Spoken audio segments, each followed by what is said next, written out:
দেখেন আজকে গতকালকে যখন বিডিআর হত্যাকাণ্ড মানে বিজিবিতে পিলখানায় যে হত্যাকাণ্ড হয়েছিল তার যে রিপোর্টটা আসছে, তদন্ত রিপোর্ট আসছে এবং নিরপেক্ষ তদন্ত রিপোর্ট, তাতে অনেক কিছুই কিন্তু এখন খোলাসা হয়ে যায়, তাতে অনেক কিছুই কিন্তু এখন পরিষ্কার হয়ে যায়।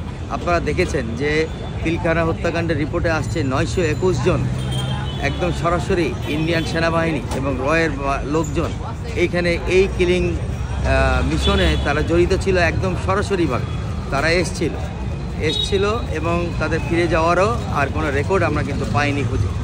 তো এইখানে একদম খুবই স্পষ্টভাবে আমরা বলতে চাই যে তারেক রহমানের লাইফ থ্রেট আছে। বাংলাদেশে ফিরলে তাকে থ্রেট দেওয়া হয়েছে এবং সে লাইফ থ্রেটিংয়ে আছে। এর মধ্যে আমরা শুনেছিলাম যে জেনারেল ওয়াকারের কাছে উনি নাকি এসএসএফের একটা স্পেশাল ফোর্স চেয়েছিল তার নিরাপত্তার জন্য, কিন্তু সেটাও আসলে দিতে পারবে না বা সঙ্গত কারণে দেশের আইন অনুযায়ী দেওয়া যায় না, এই কথা বলেছেন আমাদের জেনারেল ওয়াকার। এটাও আমরা শুনেছি আর কি। তো এগুলোর কোনো কিছুই আমরা আবার একদম জেনারেল ওয়াকারের মুখ থেকে বা তারেক রহমানের মুখ থেকে শুনেছি তা না, বিভিন্ন মিডিয়া থেকে আমরা খবর পেয়েছি।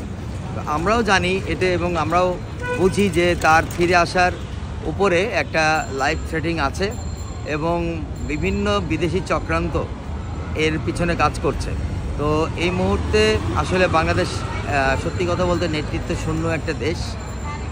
যদি যাকে বলে যে রাজনীতিবিদ বাই ব্লাড, এটা একমাত্র তারেক রহমানের, এই মুহূর্তে তারেক রহমানের শরীরেই সেই রাজনীতির সেই ব্লাড প্রবাহিত হচ্ছে।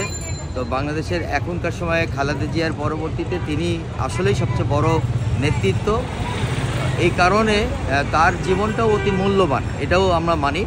তবে তারেক রহমান ভাইকে বলবো যে আমাদের যে জনসাধারণ, আমাদের জনসাধারণ যারা আছি তারা, আপনি যদি আসেন তাহলে আমরা এতটুকু করতে পারবো যে ওই এয়ারপোর্টে লক্ষ কোটি জনগণ 5ই আগস্টের মতন আমরা যেমন রাস্তায় নেমেছিলাম, আমরা রাস্তায় নেমে আপনাকে আবার সেই জনগণের যেই নিরাপত্তা আছে, জনগণের প্রাণের বিনিময়ে যে নিরাপত্তা আছে, আমরা সেইটুকু আপনাকে দিতে পারবো, এইটুকু আশ্বাস দিতে পারি।